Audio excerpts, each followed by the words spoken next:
Now, as we all know, that today, all over the country, our comrades are displaying posters and wearing badges to commemorate this historical completion of 40 years.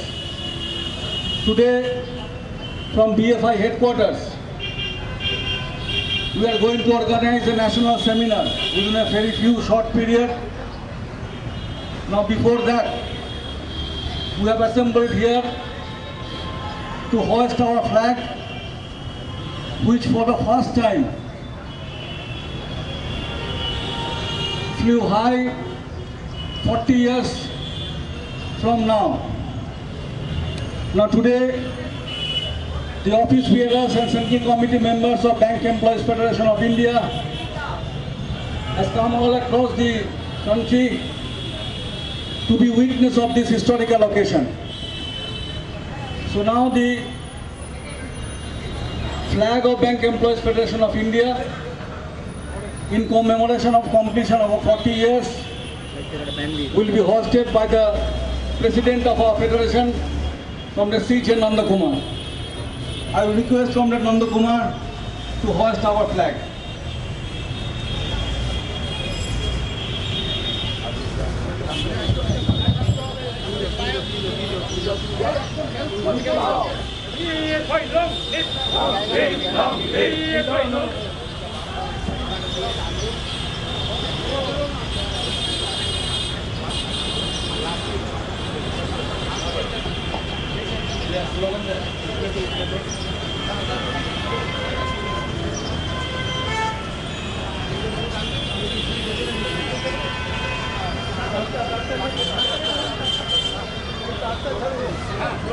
BEFI long live! BEFI long live! Inqilab Zindabad! Inqilab Zindabad! BEFI long live! BEFI long live! Inqilab Zindabad! Inqilab Zindabad! BEFI long live! BEFI long live! Comrade slogans: Stop privatization! बैंकों में के निजीकरण की साजिश बंद करो! बैंकों के निजीकरण की साजिश बंद करो! बैंकों की शाखाओं में लिपिकीय संवर्ग तथा अधीनस्थ कर्मचारियों की संख्या में बढ़ोतरी करो! बैंकों की शाखाओं में लिपिकीय संवर्ग तथा अधीनस्थ कर्मचारियों की संख्या में बढ़ोतरी करो! इंकलाब जिंदाबाद! BEFI long live! BEFI long live! शीघ्र ग्राहक सेवा सुनिश्चित करो! शीघ्र ग्राहक सेवा सुनिश्चित करो! इंकलाब जिंदाबाद! NPS हटाओ और सुनिश्चित पेंशन बहाल करो! NPS हटाओ और सुनिश्चित पेंशन बहाल करो! कॉर्पोरेट ऋण की वसूली जल्द करो! कॉर्पोरेट ऋण की वसूली जल्द करो! कॉर्पोरेट द्वारा बैंक लूट को बंद करो! कॉर्पोरेट द्वारा बैंक लूट को बंद करो! इंकलाब जिंदाबाद! इंकलाब जिंदाबाद! BEFI long live! BEFI long live! Outsourcing के द्वारा शाखा संचालन बंद करो! आउटसोर्सिंग के द्वारा शाखा संचालन बंद करो! अस्थायी नौकरियों की आउटसोर्सिंग बंद करो! अस्थायी नौकरियों की आउटसोर्सिंग बंद करो! अस्थायी और संविदा पर बहाल कर्मचारियों को नियमित करो! अस्थायी और संविदा पर बहाल कर्मचारियों को नियमित तुमको करना होगा!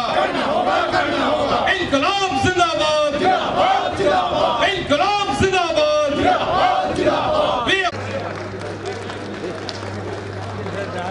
Shubho Sandhya. Good evening. We have started our program on observance of 40 years of Bank Employees Federation of India by hoisting our flag outside this auditorium. Now we are starting our program inside the auditorium by opening songs.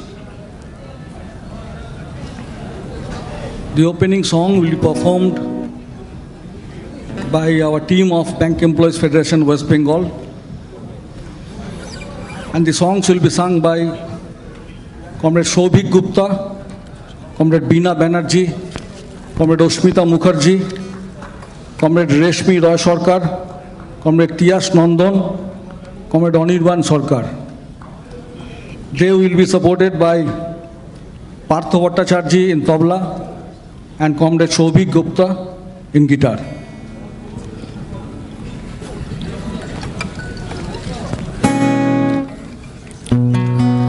Good evening, comrades. Today is a very proud day for us. We, the part of our cultural troupe of Bank Employees Federation West Bengal, here today, comprising of the cadres of Bank Employees Federation of the present generation, salute the heroes sitting in front of us who fought throughout their lives selflessly and formed 40 years back here in Kolkata this organization named Bank Employees Federation of India. The name represents the gallantry that the bank employees movement is exhibiting nationwide. This is our proud moment to salute our leaders and comrades who have expensed their entire life for the benefit of the new generation to come.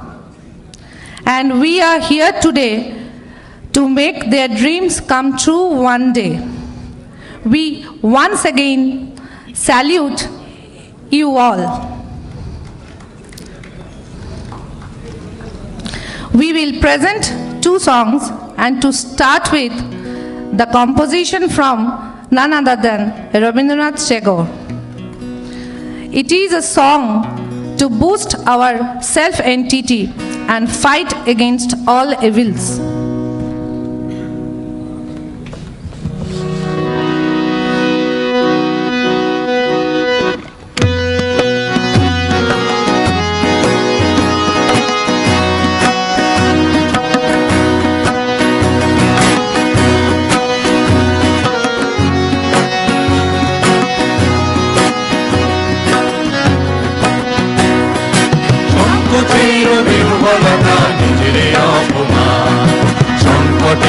কল্পনাতে হইও না নিয়মান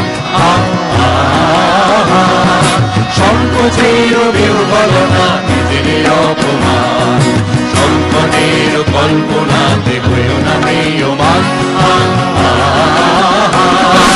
বন্ধু বড় ভয় আমরা মাঝে শক্তি ধর নিজের কর জয় বন্ধু বড় ভয় আমরা মাঝে শক্তি ধর নিজের কর জয় সংকোচের বিহ্বলতা নিজের অপমান সংকটের কল্পনা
পরিচয়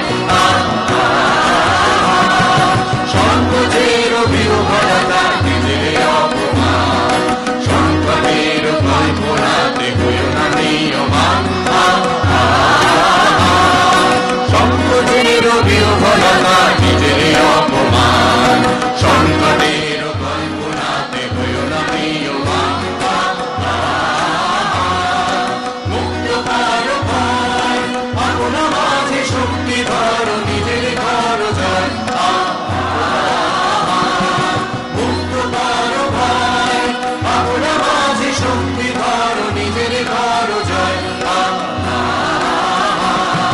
সংকোচের বিহ্বলতা নিজের অপমান সংকটের কল্পনাতে হইও না নিয়মান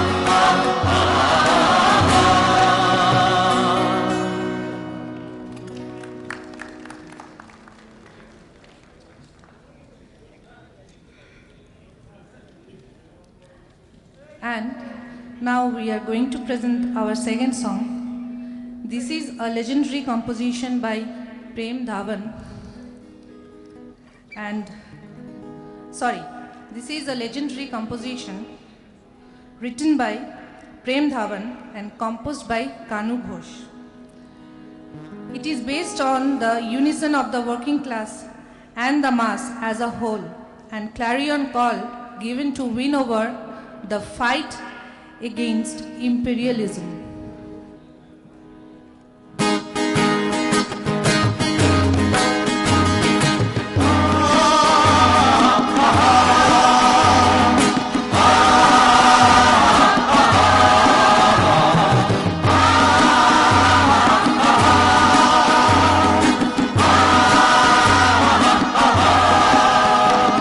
ये वक्त की आवाज है मिलके चलो ये जिंदगी का राज है मिलके चलो ये वक्त की आवाज है मिलके चलो ये जिंदगी का राज है मिलके चलो मिलके चलो मिलके चलो मिलके चलो चलो भाई मिलके चलो मिलके चलो मिलके चलो ये वक्त की आवाज है मिलके चलो ये जिंदगी का राज है मिलके चलो ये वक्त की आवाज है मिलके चलो ये जिंदगी का राज है मिलके चलो मिलके चलो मिलके चलो मिलके चलो चलो भाई मिलके चलो मिलके चलो मिलके चलो आज दिल की रंजिशें मिटा के आज भेदभाव सब भुला के आजादी से है प्यार जिन्हें देश से है प्रेम कदम कदम से और दिल से दिल मिला गया आज दिल की रंजिशें मिटा के आज भेदभाव सब भुला के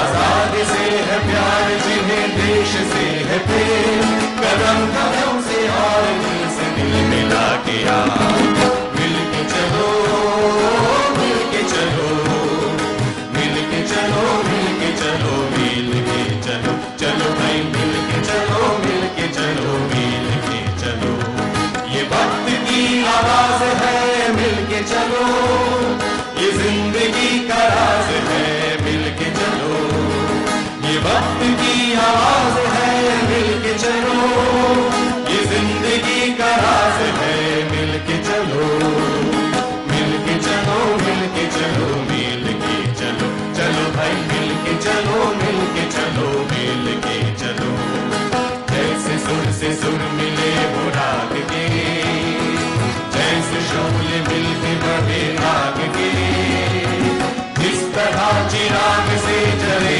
चिराग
songs before us in this evening. Now, comrades and friends, we're starting the proceedings of our national seminar.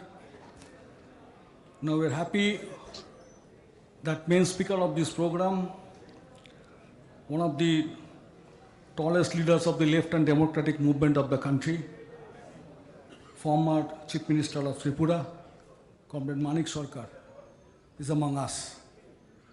Now I would request Comrade Manik Sarkar to please come onto the dais and take his chair.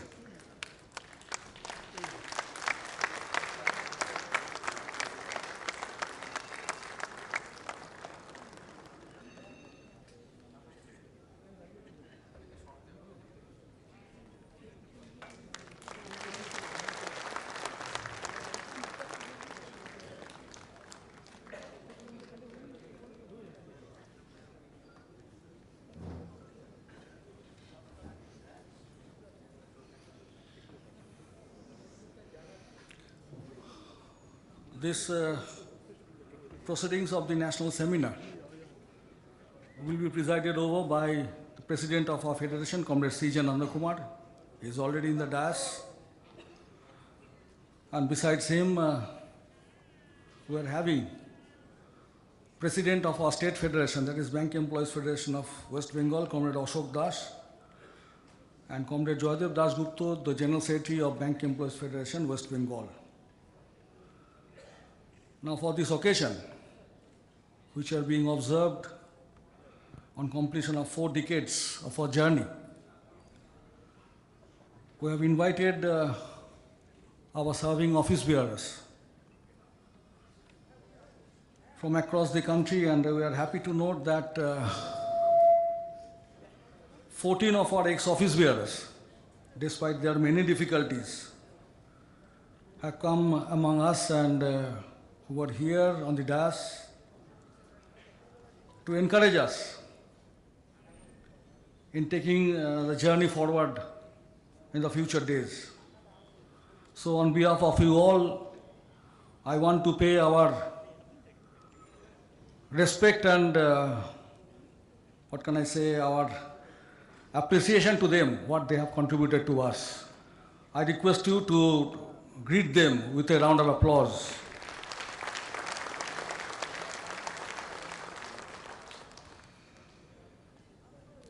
Now, with the permission of the chair, I think, to start the proceedings, we have decided to felicitate our ex-office bearers who has come across to be witness of this occasion.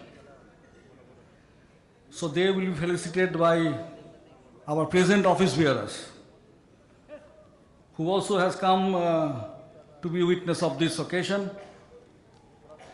So I request our present office bearers, I will name them, to come to the dais and felicitate our ex-office bearers. Now, first of all, Comrade V. Rajagopalan Nair will be felicitated, and I request our President, Comrade C.J. Nandakumar, to felicitate Comrade Rajagopalan Nair.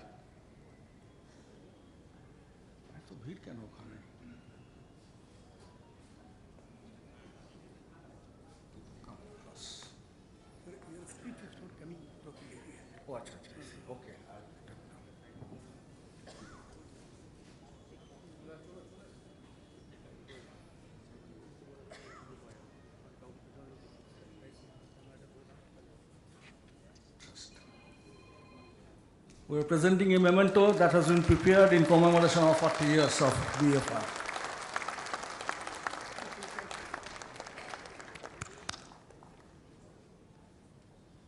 Along with some token sweets packet and flower bouquet. So thank you very much, Comrade Rajagopalan Nair, to respond to our invitation coming all over from Tamil Nadu to attend this function. He is 87 years of age, but still he is there to encourage us. Yes, Comrade, thank you.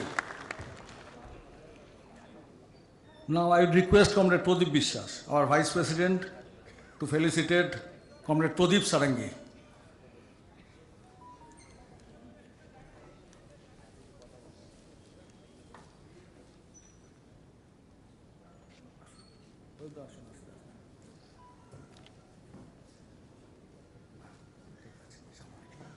একটু সামনে চলে আসুন।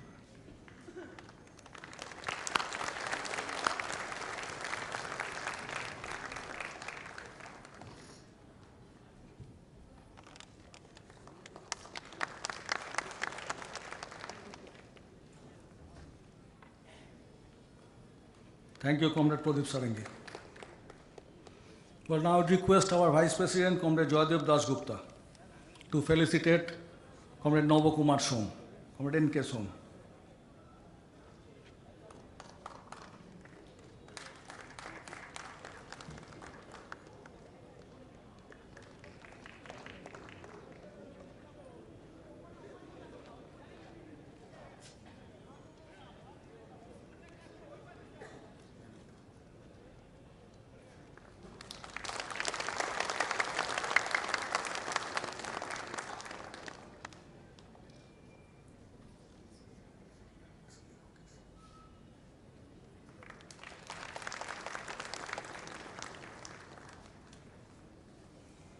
Thank you, Somda.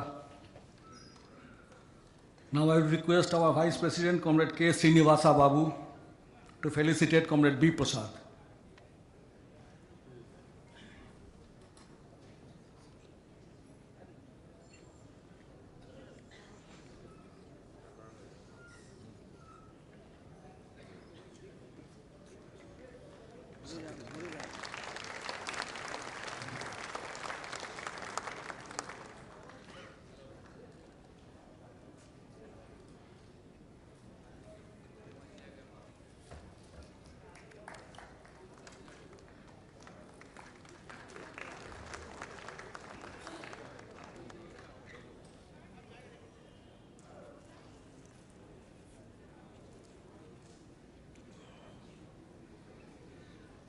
Thank you, Prasad ji.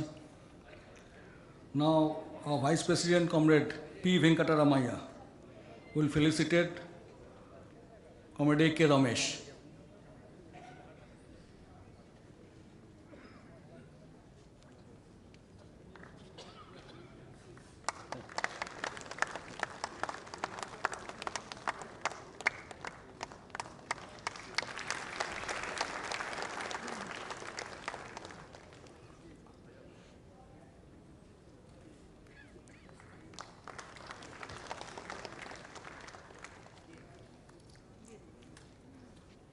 Thank you, Comrade A.K. Ramesh.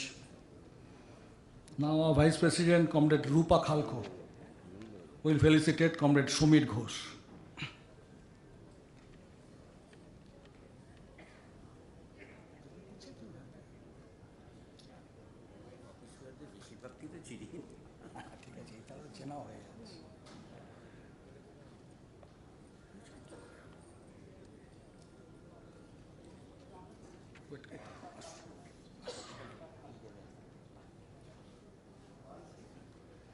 No, ask her.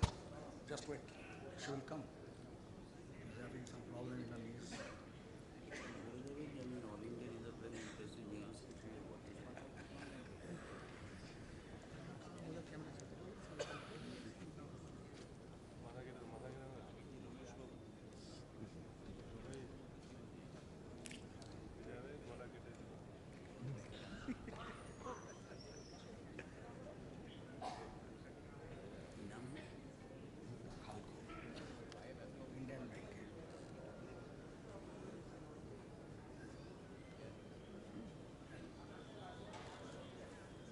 Comrade Rupa Khalko felicitating Comrade Sumit Ghosh.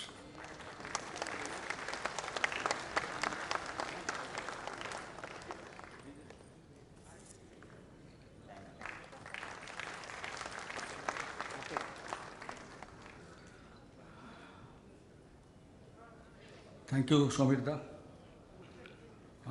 Comrade Sumit Ghosh is not only our ex-office bearers, but still he is the General Secretary of All India Reserve Bank Employees Association. So despite his busy schedule, he has come to attend this program. Thank you. Now, our Secretary, National Secretary, Comrade K. Krishnan, will felicitate Comrade Ashok Ghosh.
So it is a great moment that Comrade Ashok Ghosh, despite his so many problems, physical problems, he has come across to encourage us. So I think really a round of applause is deserved. Okay, thank you, comrades. Now our Joint Secretary, Comrade Chiranjit Ghosh, will felicitate Comrade Borun Bishwas. Comrade Chiranjit Ghosh, is he here?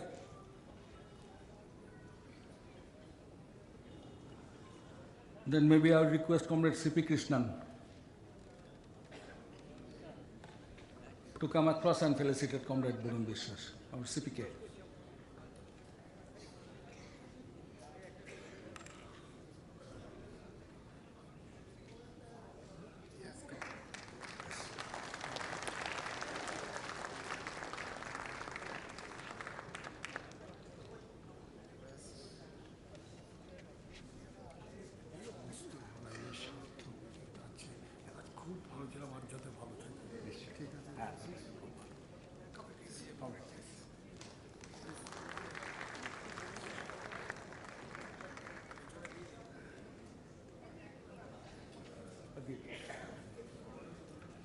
Thank you, Borunda.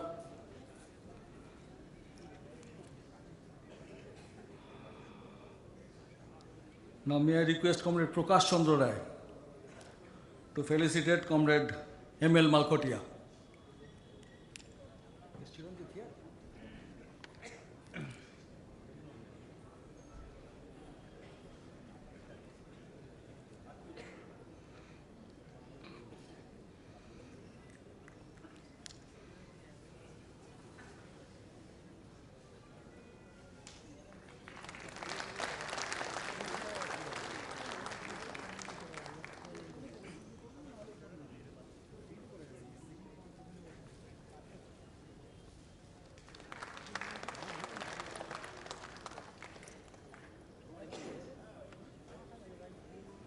Well, thank you, Comrade Malkotia.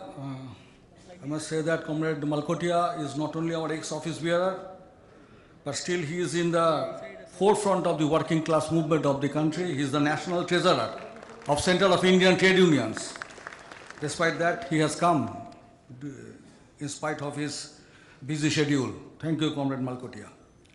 Now I will request Comrade Chiranjit Ghosh, our Joint Secretary, to felicitate Comrade A. Said Khan.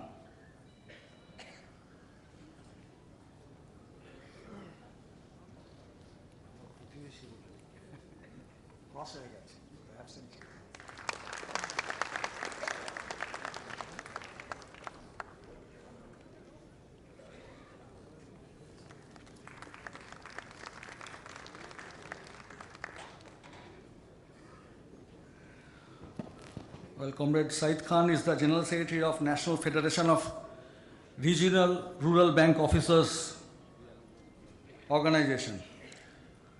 So, thank you, Comrade Said Khan. Now, our Joint Secretary, Comrade Ajay Kumar, Ravela Ajay Kumar, will felicitate Comrade Pranab Chaudhary.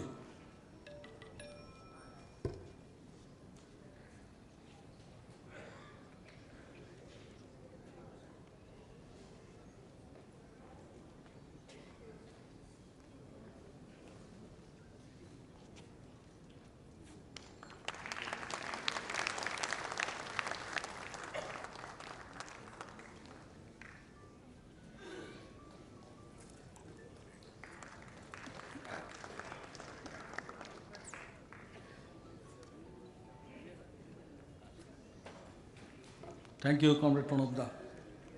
Now, our Joint Secretary, Comrade S.S. Anil will felicitate Comrade M.R. Shenoy.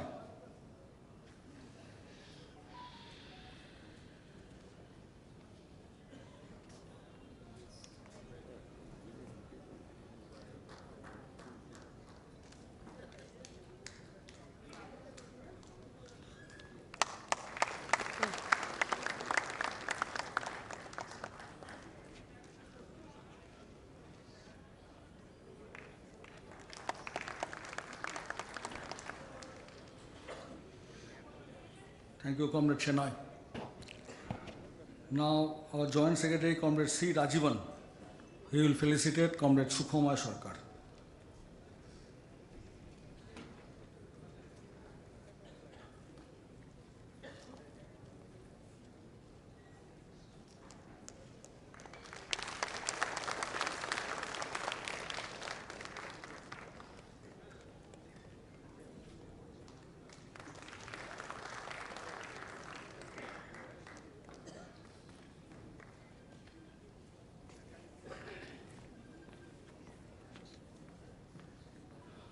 Thank you, Sukumara. Now, our Treasurer, Comrade Animesh Shur, will felicitate Comrade N. Suresh.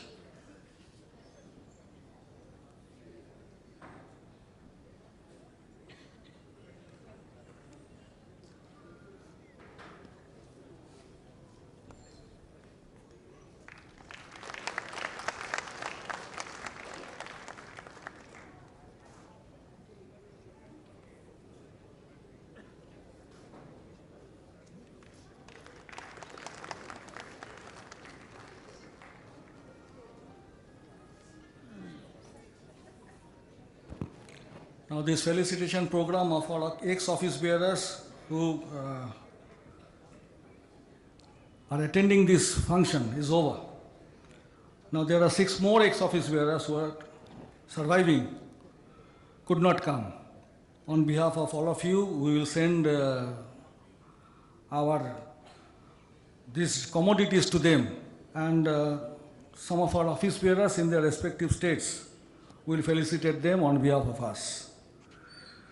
There are 12 office bearers, ex-office bearers who are no more with us, 11 ex-office bearers and 1 present office bearer. So to pay tribute to them and acknowledging their contributions, we have published a folder in their memory which perhaps all of you has got. So on this occasion, we pay our respectful tributes to those ex-office bearers, some of whom are legendary leader of the bank employees as well as democratic movement of the country.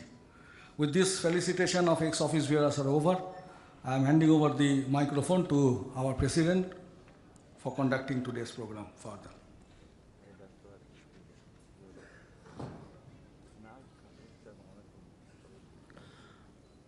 One more felicitation is pending.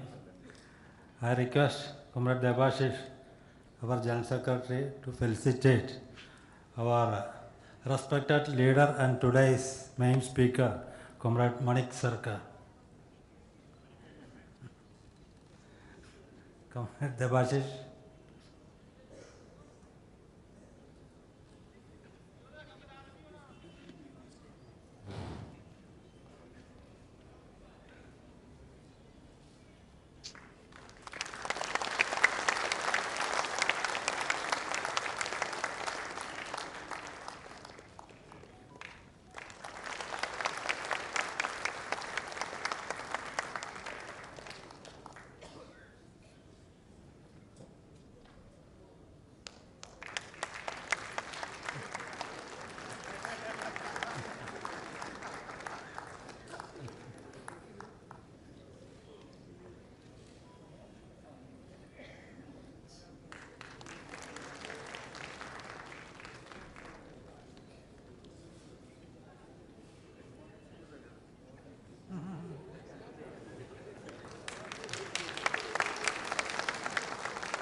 Comrades, before we go to the seminar, when we are celebrating the 40th year of our beloved organization, this year we are celebrating the birth centenary of Comrade Ashish also.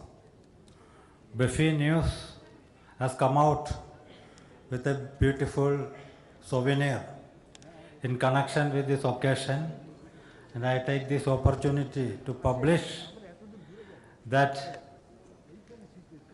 souvenir to be published by Comrade Manik Sarkar. I request one of the editorial board member, Comrade N. Suresh, to bring the book to be published.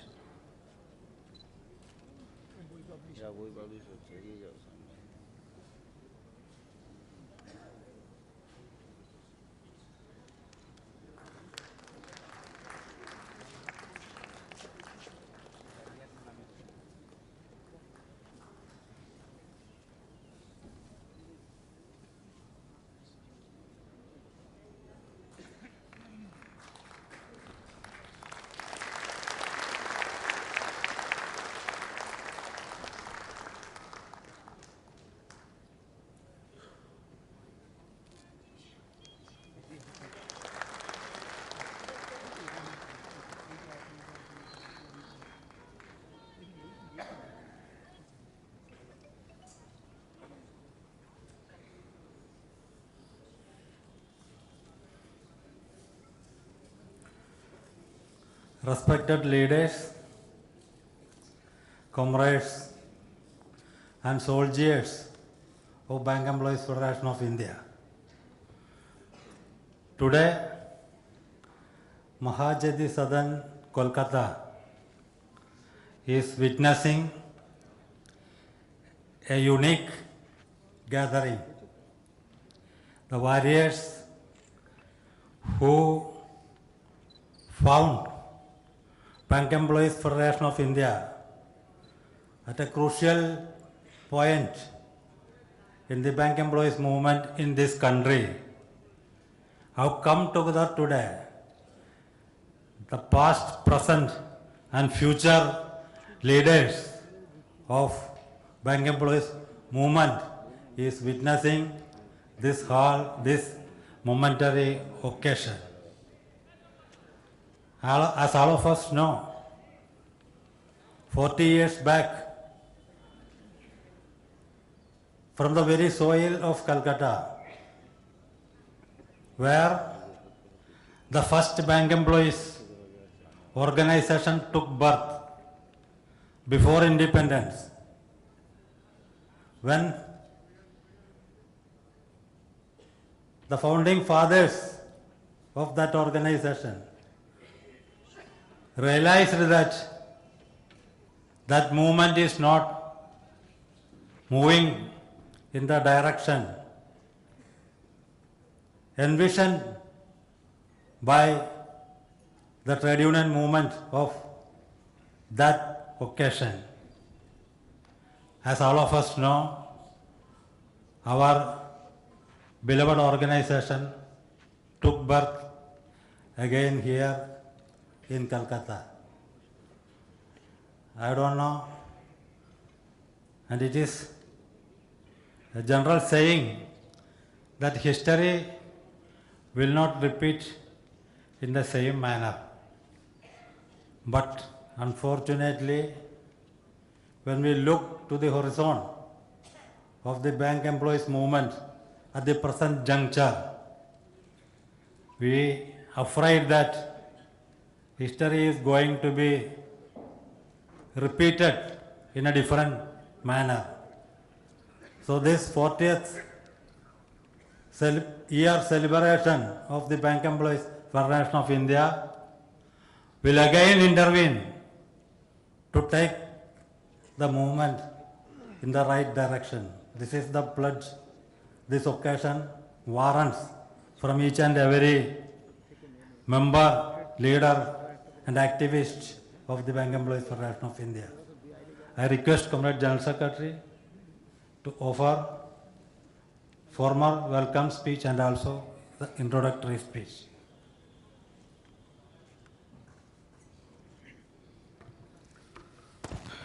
Thank you, Comrade President. Our main speaker of today's national seminar, Comrade Manik Sarkar. Our ex-office bearers sitting on the dais. Our existing office bearers, Central Committee members. Our ex-Central Committee members. Ex-office bearers of Bank Employees Federation, West Bengal. Leaders of the fraternal trade unions and democratic movement who are present here in this August seminar. My ex-colleagues, our retired members who have responded quite nicely to attend this program from their heart. And all comrades who are still serving in the banks, members of Bank Employees Federation of India, and some of them who are not our members but still are attending this program. On behalf of BEFI, I welcome you all and I express my great regards to all of you for being present in this hall. Now, so far as today's program is concerned, we are observing the completion of 4 decades, 40 years of Bank Employees Federation of India. Now, for an organization like us, this is not a celebrity program also, not for celebration only. Today, while we are observing 40 years, we are recollecting our old days, different twists and turns during these last 40 years through which we have to move. And based on the concrete conditions that is prevailing today in the country, we have to move forward. For that also, we have to take some resolutions. So that is the main purpose of holding these type of program, while commemorating a particular milestone that has been achieved through our journey.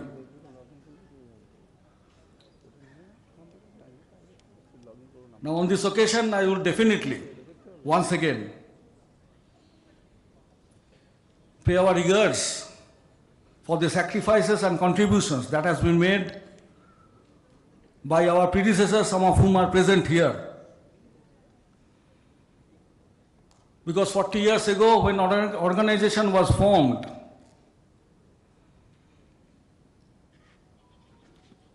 it was formed with an objective of not forming another union, but to give establishment of one union with a difference. And I am feeling proud to be present here as the General Secretary of an organization which has established itself to be not another union in the banking industry, but a union with a difference. We had an objective not to confine ourselves with the movements and issues of the bank employees alone. Of course, it was very important that we take up and try to address the issues that are confronting the banking employees and the banking industry as a whole. But so far our role was concerned, on one side, it had remained our objective not only to safeguard the interest of the members or employees whom we are representing, but at the same time being a part and parcel of the important financial sector of the country, which since nationalization in 1969 has served this nation and people to safeguard the interest of the nation and people as well. Now, from very beginning, we realized, at least our predecessors realized, that to remain relevant in the days to come, which was bound to change in the changing scenario, in the global political situation, it was necessary to be associated with the broader working class movement. And since day one, as Comrade President has told, that the foundation conference was held in this city from 13th to 15th October 1982, And to commemorate that, we are holding this seminar on this 15th October 2022, despite this being a festive season. Now, during this long 40 years, when it was formed, immediately after that, structural adjustment came into the country. There was wide changes in the approach of the government, successive governments, since mid-80s to the public sector undertakings, including the financial sectors. And it was BEFI alone, like some other left-oriented trade unions, who identified these problems, these issues, and quite correctly resolved that it has to fight the anti-working class, anti-people, anti-nation policies of the government to be relevant in this movement in the banking sector. And after that, we all know that since early 1990s, with the advent of the new economic policy, there has been sea changes in the approach of the governments, which are still continuing, and perhaps in a much more aggressive manner. And what has happened to the broader trade union movement? That only after the left-oriented trade unions identifying the issues started up the movement, and later all the central trade unions, cutting across their ideological and political understandings and affiliations, they have come under one umbrella. And that exactly has happened in the banking industry. The issues which was opposed by BEFI since its formation in 1982, gradually all the trade unions in the country, all the trade unions operating in the banking industry, they have to come to under one umbrella, that is United Forum of Bank Unions. So this has always been the guiding principle of our predecessors, the lessons with which we are moving ahead. There has been so many issues that has been addressed. Immediately after the formation of Bank Employees Federation of India, a debate came up in the industry regarding automation, mechanization automation. And at that point of time, it was BEFI only which opposed to the mechanization. Now so many debates has come up, whether it was right or wrong, whether it was appropriate or inappropriate. But it is a fact that after a settlement signed in the banking industry in 1983, since 1986, there was ban on recruitment for almost 25 years. And had that not been opposed, today's speaker in this dais might not have been an employee of the banking industry, because I joined the bank only after the signing of the settlement, and when I appeared in an examination before the settlement was signed in 1983. But unfortunately, for 25 long years, there was no recruitment in the banking industry. Sometimes perhaps we feel shy about this, but there is nothing to be shy about. There are so many occasions. I do not want to linger my speech here by citing all the examples.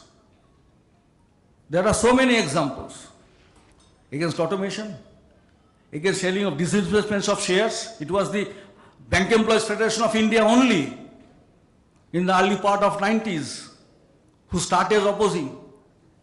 When all other unions, perhaps, they were trying to say, what is the harm when the employees are getting the shares of their own banks? Now almost all those employees are not having their shares. It has been already sold in the market. Now wholesale privatization theory has come.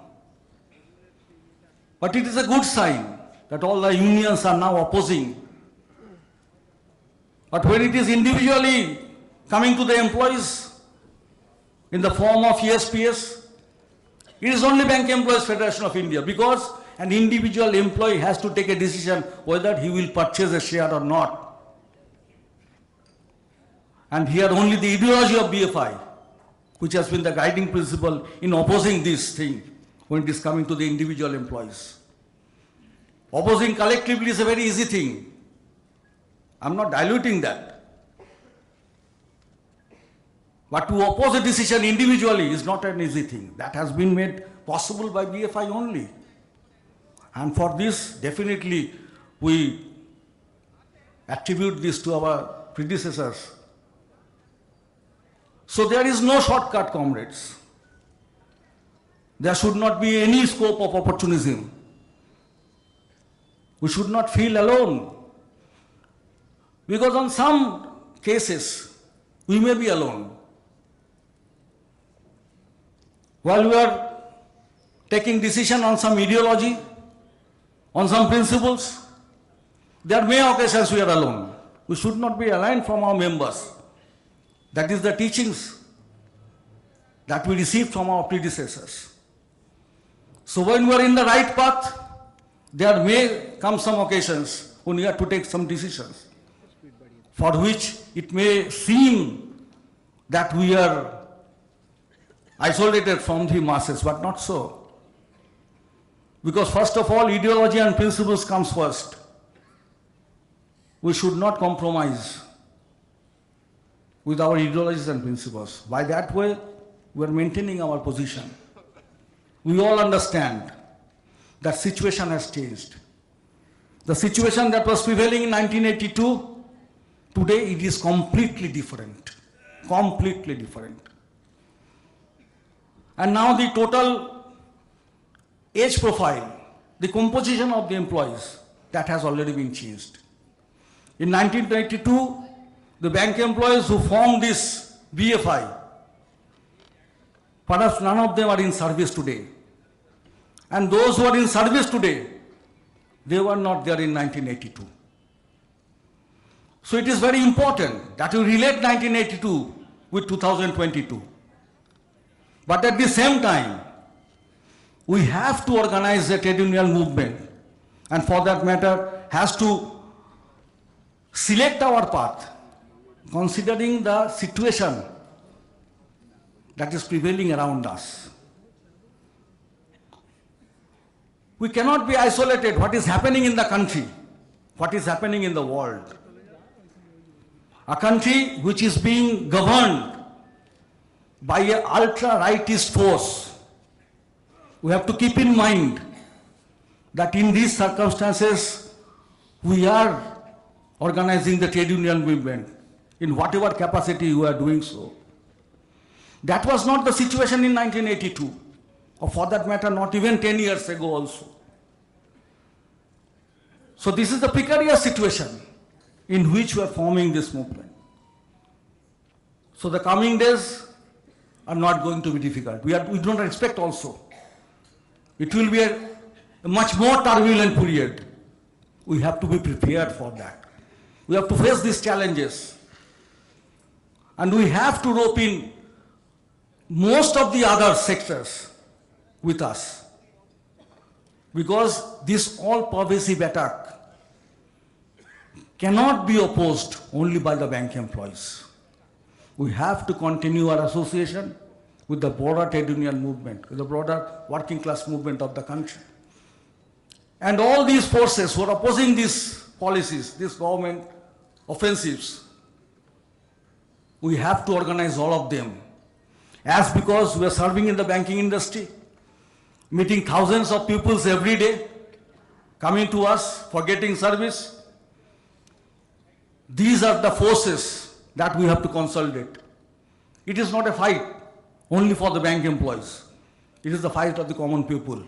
During these long 40 years, we have successfully taken these common people into our fight. That is why this country has been saved from the great financial crisis that came up in 2007-8.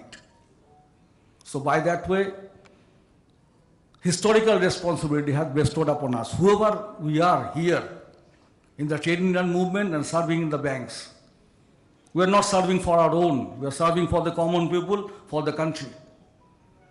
when we are celebrating our 40 years, we must not forget that the country is celebrating the completion of 75 years of independence. And this independence was achieved by sacrifices of lakhs of common people. Some of them were our working class compatriots. We are also observing birth centenary of legendary leader Comrade Ashish Sen. So all these has coincided in 2022. So let us take an oath that we will try our level best to carry forward this struggle in the coming days and face all the challenges squad on, keeping ourselves with the ideologies of our predecessors, with the immense sacrifices who has formed this union with an objective. We will try our level best to fulfill this objective. With this, on behalf of you, I will like to pay our regards to Comrade Manik Sarkar, but for whose consent we might not have held this seminar on 15th October, the same day when a new committee was elected from our foundation conference. So I would like to thank Comrade Manik Sarkar also for giving his precious time for this national seminar. Thank you, comrades. Thank you all.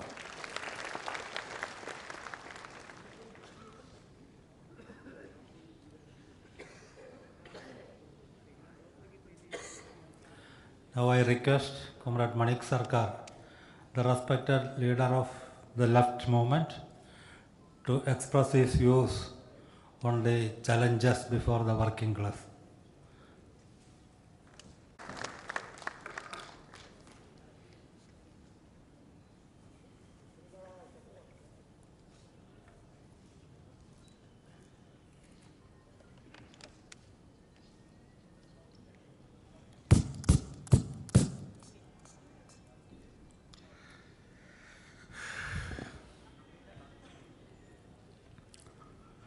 Comrade President, মঞ্চে যারা আসীন রয়েছেন বর্তমান এবং পূর্বতন bank employees federation of ইন্ডিয়ার নেতৃত্ব, এই প্রেক্ষাগৃহে যারা উপস্থিত আছেন, আমার সংগ্রামী ভাই এবং বোনেরা, বন্ধুগণ, আপনাদের সবাইকে প্রীতি, শুভেচ্ছা, অভিনন্দন জানাচ্ছি। আজকের দিনটি ভারতবর্ষের ব্যাংকিং সেক্টরের যারা সংগ্রামী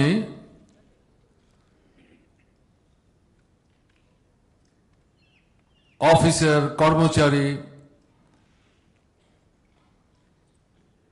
তাদের জন্য নিঃসন্দেহে ঐতিহাসিক দিন। বলছি এই কারণে, আজ থেকে 40 বছর আগে লড়াইয়ের মধ্য দিয়ে মতাদর্শের প্রশ্নে, দৃষ্টিভঙ্গিগত প্রশ্নে তৎকালীন পরিস্থিতিতে প্রবহমান জাতীয় আর্থ-রাজনৈতিক সামাজিক যে পরিস্থিতি ছিল, তাতে এই সংগঠনের গোড়াপত্তন করা ছাড়া লড়াকু ব্যাংক কর্মচারী বন্ধুদের সামনে কোনো বিকল্প ছিল না। এবং সেখান থেকে একটা নতুন অভিযাত্রা তারা শুরু করেছিলেন। দেখতে দেখতে ইতিমধ্যে 40 বছর অতিক্রান্ত হয়েছে। এরকম এমনি দিনেই এখানে এই ধরনের একটি আলোচনা সভার আয়োজন করা হয়েছে। আমি এই সুযোগ নিয়ে 40 বছর আগে যারা ব্যাংক এমপ্লয়িজ ফেডারেশন অফ ইন্ডিয়ার গোড়াপত্তনের ক্ষেত্রে গুরুত্বপূর্ণ ভূমিকা গ্রহণ করেছিলেন, তাদের মধ্যে যারা আমাদের ছেড়ে চলে গেছেন, তাদের স্মৃতির প্রতি গভীর আন্তরিক শ্রদ্ধা নিবেদন করছি। যারা বেঁচে আছেন কিন্তু এই মুহূর্তে বয়সের কারণে চাকরি থেকে অব্যাহতি নিয়েছেন, কিন্তু সক্রিয়ভাবে এই আন্দোলনে সরাসরিভাবে অংশগ্রহণ করতে পারছেন না, কিন্তু খোঁজ খবর রাখেন। এই আন্দোলনের অগ্রগতির প্রশ্নে সময় সময় তাদের মতো করে তারা হয়তো পরামর্শ দিতে এগিয়েও আসেন। আমি তাদের প্রতি নমস্কার জানাচ্ছি। এবং বর্তমান যে নেতৃত্ব, যারা এই লড়াইয়ের ঝান্ডা কাঁধে নিয়ে দেশের বর্তমান যে একটা জটিল কঠিন পরিস্থিতি তা মোকাবেলা করে সামনের দিকে শ্রমিক আন্দোলন, কর্মচারী আন্দোলন, সামগ্রিকভাবে যেটাকে আমরা ট্রেড ইউনিয়ন মুভমেন্ট বলি, তাকে এগিয়ে নিয়ে যাওয়ার চেষ্টা করছেন, তাদেরকেও আন্তরিকভাবে শুভেচ্ছা জানাচ্ছি। আপনারা শুনছিলেন এখানে আলোচনার বিষয়বস্তু হিসাবে যেটা ঠিক করে নেওয়া হয়েছে এবং আমাকে জানানো হয়েছে, challenges before the trade union movement. এটা তার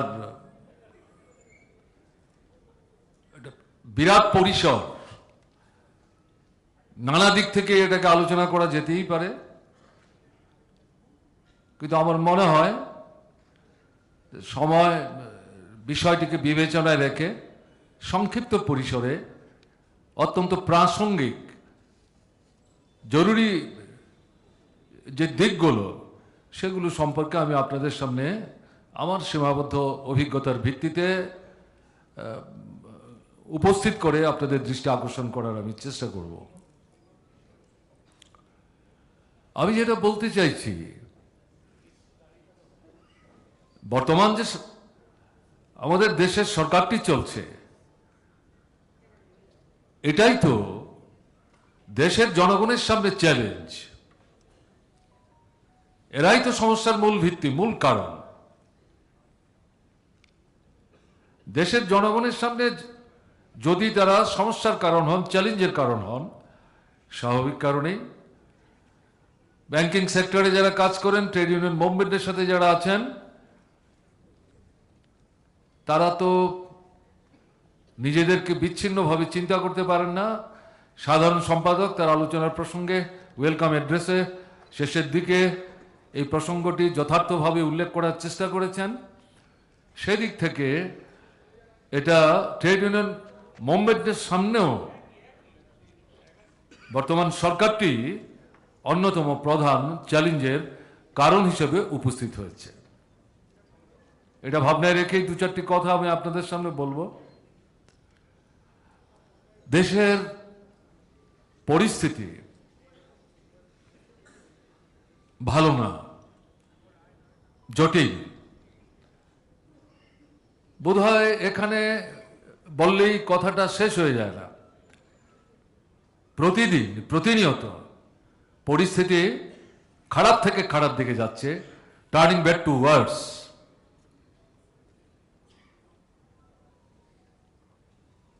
এবং এই দিকটাতে দেশকে ঠেলে নিয়ে যাচ্ছে বর্তমান যে সরকার এই দেশকে পরিচালনা করার চেষ্টা করছেন। এদের মূল নিয়ন্ত্রক, পরিচালক বিশ্ব হিন্দু পরিষদ, আরএসএস। এখন এটা আর লুক্কায়িত না যে আরএসএস ফ্যাসিস্টিক অর্গানাইজেশন, এবং তাদের ভাবনা, চিন্তা, লক্ষ্য, উদ্দেশ্য হচ্ছে ভারতবর্ষকে হিন্দুত্বের ভাবনায় জারিত করে গোটা ভারতবর্ষের বুকে একটা হিন্দু রাষ্ট্র কায়েম করা।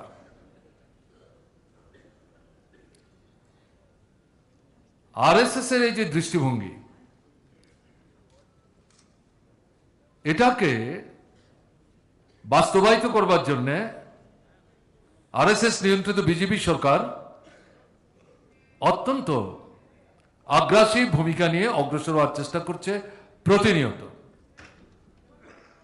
এবং যেটা বিশেষ করে আমি বলবো, তার প্রথম দফার যে সরকার, দ্বিতীয় দফায় আবার সরকার আসার পর এই আগ্রাসী যে ভূমিকা অবস্থান, এটা তীব্র থেকে তীব্রতর হচ্ছে।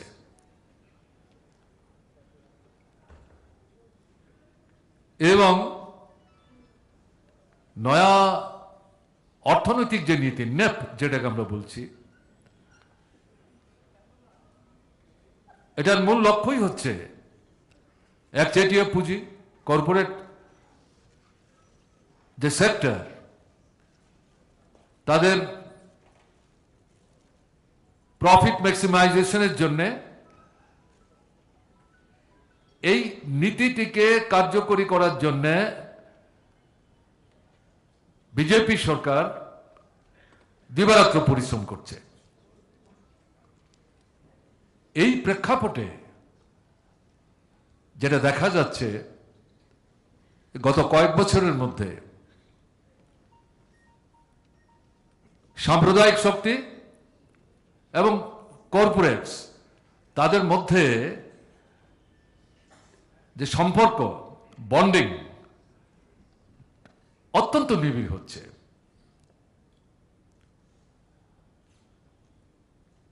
অর্থনীতির ক্ষেত্রে বলা যায় জাতীয় সম্পদ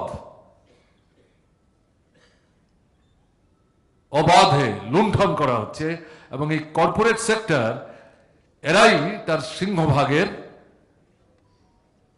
অংশীদার, তারাই ভোগ করছেন, এবং এটা সরকারের ভূমিকা ছাড়া সম্ভব হতো না। দুর্নীতি, এটাকে লিগালাইজ করা হচ্ছে নানা পদ্ধতিতে, এবং দেশের বুকে একদলীয় স্বৈর শাসন, এটা ডিক্টেটরিয়াল রেজিম প্রতিষ্ঠিত করবার জন্যে অত্যন্ত পরিকল্পিতভাবে এই সরকার পদক্ষেপ নিয়ে এগিয়ে যাওয়ার চেষ্টা করছে।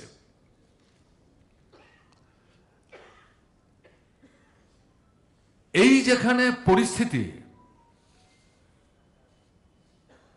সেখানে সাধারণ মানুষ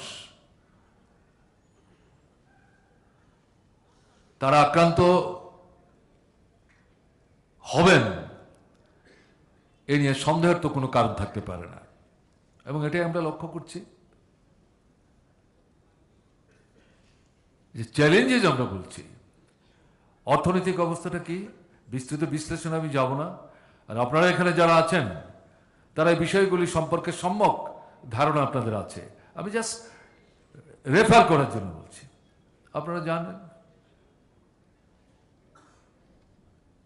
টাকার দাম, ভ্যালু অফ রুপি ডেভলিউশন হয়ে যাচ্ছে, এবং স্বাধীনতার পর এতটা নিচে নেমে গেছে, এটা কল্পনাতীত। মুদ্রাস্ফীতি হচ্ছে, রিজার্ভ ব্যাংক অফ ইন্ডিয়া তারা একটা জায়গায় তার নীতিগত অবস্থান ধরে রাখতে পারছেন না, প্রতিনিয়তই তাকে এটার পরিবর্তন করতে হচ্ছে, এবং প্রভাবিত করছে মূল্যকে দারুণভাবে। জিনিসপত্রের দরদাম বাড়ছে, এবং এই জিনিসপত্রের দরদাম বৃদ্ধির ক্ষেত্রে অন্যতম মূল কারণ হচ্ছে পিওর সেক্টরে সারা পৃথিবীতে যখন তার দাম কমছে, এমনকি আমাদের পার্শ্ববর্তী রাষ্ট্রেও, আমাদের দেশের বর্তমান বিজেপি সরকার সেখান থেকে রেভিনিউ জেনারেট করার জন্য নানা পদ্ধতিতে ট্যাক্সও সেখানে চাপিয়ে দিচ্ছে, ইনক্লুডিং সেস। নামে সেস, এটাও তো ট্যাক্সই, এবং প্রশ্ন যখন উঠছে, বলছে সরকারের কোষাগার তাকে যদি শক্তিশালী করে না যায় তাহলে উন্নয়নের কাজ কি করে করব, টাকা কোত্থেকে আসবে, বেতন ভাতা কি করে দেব? বিকল্প আছে।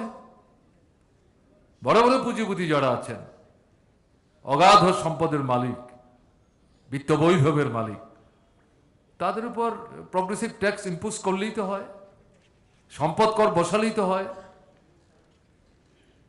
তা তো করছে না, বরং নানা কায়দায় তাদেরকে আমদানি রপ্তানি বাণিজ্যে রিলিফ দেওয়ার চেষ্টা করছে।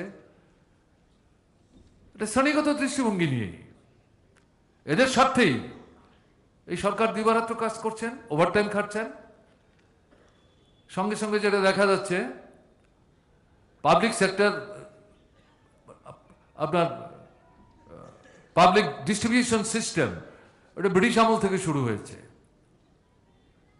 এখন তো বর্তমান সরকার যেটা দেখা যাচ্ছে, তাকে শক্তিশালী করার পরিবর্তে এটা ধীরে ধীরে তুলে দেওয়ার দিকে তারা যাওয়ার মতলব কষে অগ্রসর হওয়ার চেষ্টা করছে। কালোবাজারি, বেআইনি মজুতদারির বিরুদ্ধে কার্যকরী কোনো ব্যবস্থা নেই, কোনো পদক্ষেপ নেই। এই পরিস্থিতিতে জিনিসপত্রের দরদাম বাড়বে, এটাই তো স্বাভাবিক। সাধারণ মানুষের সামর্থ্যের বাইরে চলে যাচ্ছে, সরকারের এ নিয়ে মাথা ব্যথা নাই। এই যে সমস্যা, মুষ্টিময় একটা ক্ষুদ্র অংশকে বাদ দিলে পর যারা বিত্ত বৈভবের উপর ভিত্তি করে জীবনযাপন করছেন, সম্পদের পাহাড় পর্বতে চড়ে, এরকম একটা ক্ষুদ্র অংশকে বাদ দিলে পরে এই মূল্যবৃদ্ধির সমস্যা আমাদের সমাজের প্রায় সমস্ত অংশের মানুষকে কিন্তু স্পর্শ করছে। কাজেই এই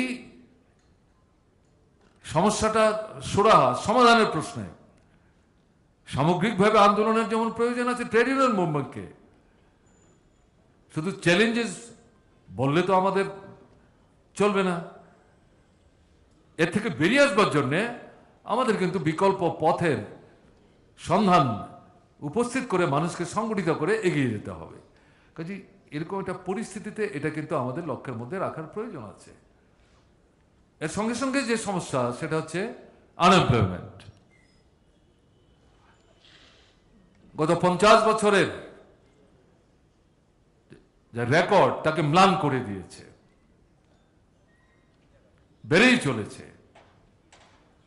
নূতন কোনো নিয়োগ নেই, শূন্যপদ পড়ে আছে। আপনারা শুনছিলেন, এই ব্যাংকিং সেক্টরে গত 20 থেকে 25 বছর যাবৎ নিয়োগ প্রায় বন্ধ। তাহলে কি করে হবে? এবং একই সাথে যেটা দেখা যাচ্ছে, পাবলিক সেক্টর এটাকে ডিসইনভেস্টমেন্টের পলিসি অ্যাডপ্ট করে ক্রমশ বেসরকারি পুঁজির হাতে তুলে দেওয়ার চেষ্টা হচ্ছে। তার মধ্যে ব্যাংকিং সেক্টর অন্যতম। আপনারা দারুণভাবে আক্রান্ত।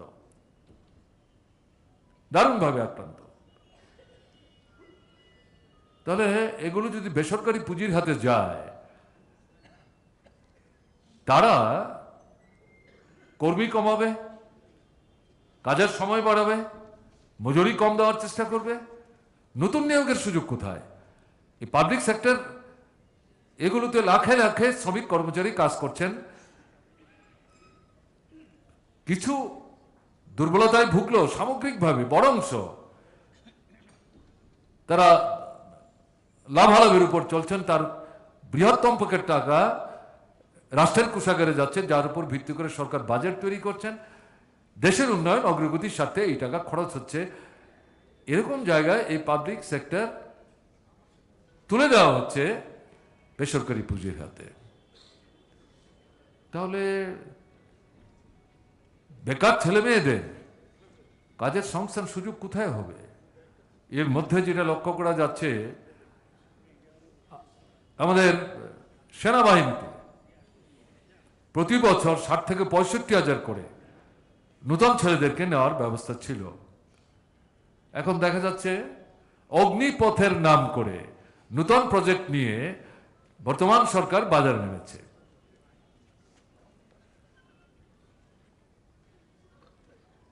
অল্প সময়ের ট্রেনিং, 4 বছরের কাজ, তারপরে 100 জনের মধ্যে 25 জনকে রাখবে, 75 জনকে ছুঁড়ে ফেলে দেবে, তাদের ভবিষ্যৎ অনিশ্চিত। এরকম একটা পথে অগ্রসর হওয়ার চেষ্টা করছে।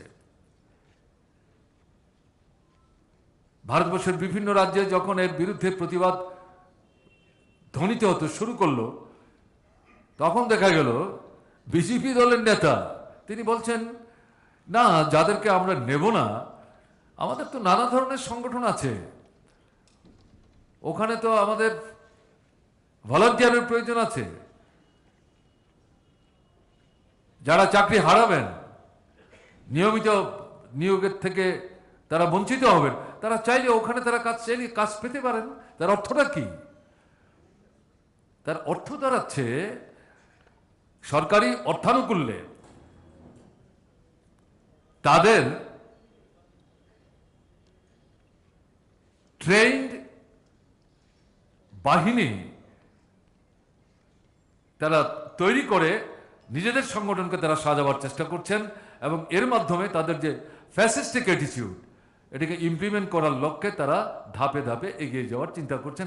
কাজে মনে করার কোনো কারণ নেই, এটা হঠাৎ করে এই চিন্তাটা বাজারে ছাড়া হয়েছে। এবং এতে সুবিধা হচ্ছে কার? যারা ভারতবর্ষকে শক্তিশালী দেখতে চায় না, ভারত এগিয়ে যাক দেখতে চায় না, যে কোনোভাবেই ভারতবর্ষকে বাইরে থেকে ভেতর থেকে দুর্বল করতে চাইছে, বিশেষ করে সাম্রাজ্যবাদী শক্তি, তারাই তো খুশি হচ্ছে। আর বিপদ তৈরি করা হচ্ছে আমাদের দেশের সার্বভৌমত্বের বিরুদ্ধে। এই শুধু বেকার সমস্যা, এই দিক থেকে বিষয়টাকে দেখলে কিন্তু ঠিক হবে না। বেকার সমস্যা তো নিশ্চয়ই, এই যে পরিস্থিতি, এর বিরুদ্ধে শুধু যুবকদের সংগঠন তারাই কথা বলবেন, তারাই লড়াই করবেন, তারাই মুখর হবেন, এ ভাবলে তো চলবে না। ট্রেড ইউনিয়ন মুভমেন্ট এই চ্যালেঞ্জ তাকে মোকাবেলা করার জন্যে যুবকদের সাথে নিয়ে তাদেরকে কিন্তু গুরুত্বপূর্ণ ভূমিকা গ্রহণ করতে হবে। আপনারা যেমন কাজ হারাচ্ছেন, আপনাদের ছেলে মেয়েদের ভবিষ্যৎ অন্ধকার হয়ে যাচ্ছে, ভাই বোনদের ভবিষ্যৎ অন্ধকার হয়ে যাচ্ছে এই নীতির কারণে। কাজে এই চ্যালেঞ্জ শুধু আনএমপ্লয়েড ইউথের জন্য না, আপনার জন্য আনএমপ্লয়েড ইউথ, তাদের মধ্যে আপনার পরিবার পরিজন আছেন। কাজে এ তো একটা বিরাট সমস্যা তৈরি হচ্ছে।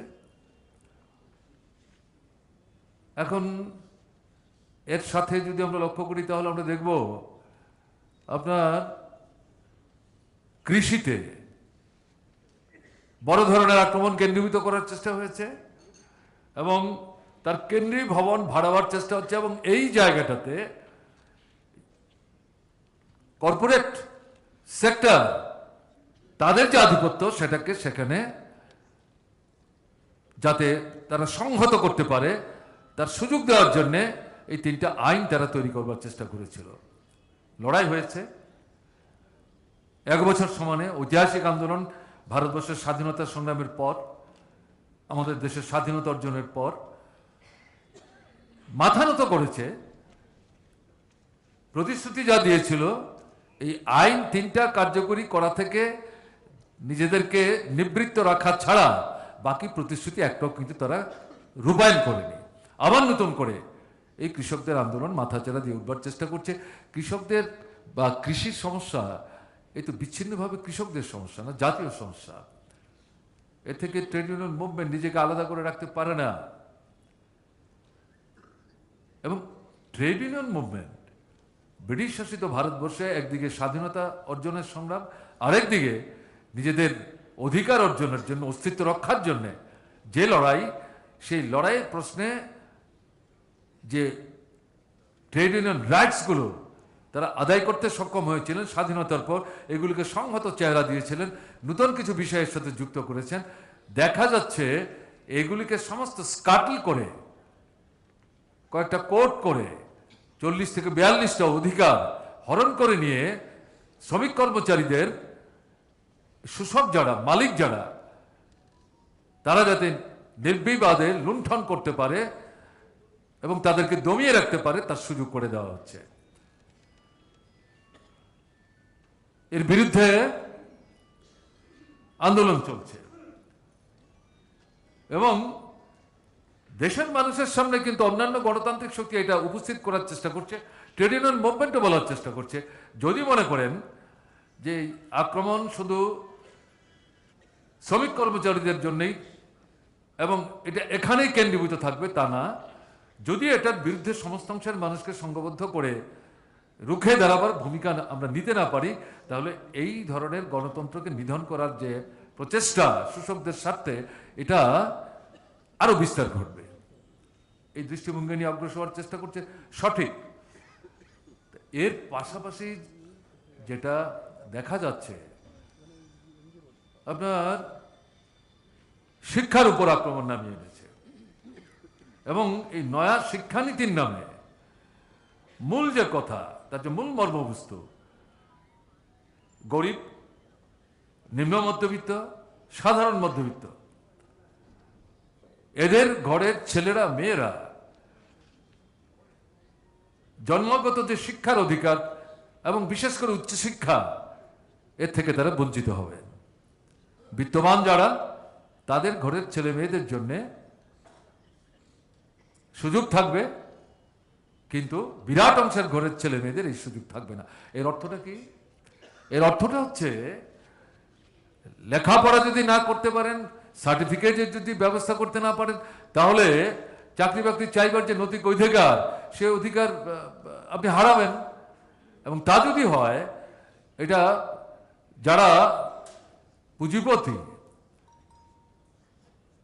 এদের সুবিধা হবে। সস্তা মজুর তাদের পক্ষে জোগাড় করার সুযোগ হয়ে যাবে, এতে তার মুনাফা বাড়বে।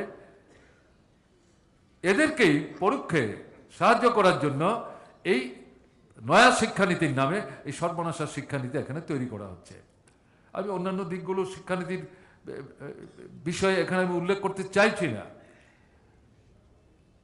তাহলে এই যে নীতি, এই নীতি, আপনার ঘরে ছেলে আছে, মেয়ে আছে, আপনি নিম্নবিত্ত, সাধারণ মধ্যবিত্ত, আপনি তাকে নিয়ে না স্বপ্ন দেখেন, ভবিষ্যতের একটা পরিকল্পনা আপনি হয়তো তৈরি করার অগ্রসর হওয়ার চেষ্টা করছেন, লেখাপড়ার সুযোগ থেকে যদি বঞ্চিত হয়, আপনার যে সীমাবদ্ধ সামর্থ্য, তাতে আপনার ছেলে মেয়েকে এই চ্যালেঞ্জ মোকাবেলা করে উচ্চশিক্ষায় শিক্ষিত করে তোলার ক্ষেত্রে আপনি সাফল্য অর্জন করতে পারবেন না, সেই জায়গায় আপনার পরিবারই তো আক্রান্ত হয়ে যাবে। কাজে এই যে চ্যালেঞ্জটা, এটাকে মোকাবেলা করার প্রশ্নে শুধু ছাত্রদের আন্দোলন না, এখানেও কিন্তু ট্রেড ইউনিয়ন মুভমেন্টের একটা দায়িত্ব থেকে যাচ্ছে, দায়িত্ব থেকে যাচ্ছে। এই বিষয়গুলো নিয়ে যখনই আন্দোলন সংগ্রামের চেষ্টা হচ্ছে, প্রতিবাদের চেষ্টা হচ্ছে, সেই জায়গায় ব্রিটিশ থেকে ধার করে নেওয়া ডিভাইড অ্যান্ড রুল যে পলিসি বিজেপি সরকার, সেটাকে অনুসরণ করে অগ্রসর হওয়ার চেষ্টা করছে এবং এর মধ্যে সাম্প্রদায়িক দৃষ্টিভঙ্গি নিয়ে মানুষের মধ্যে ভেদাভেদ তৈরি করার চেষ্টা করছে। মূল আক্রমণটা কেন্দ্রীভূত করছে সংখ্যালঘু মুসলিম অংশের মানুষ এবং তার পেছনে আপনার খ্রিস্টান ধর্মাবলম্বী যারা, তাদের উপরে তারা আক্রমণ কেন্দ্রীভূত করার চেষ্টা করছে নানা কায়দায়। আপনারা এগুলো জানেন, বিস্তৃত বলে আমি সময় নিষ্ঠা করতে চাইছি না। এই আক্রমণটা তারা এখানে করার চেষ্টা করছে এবং লক্ষ্যটা হচ্ছে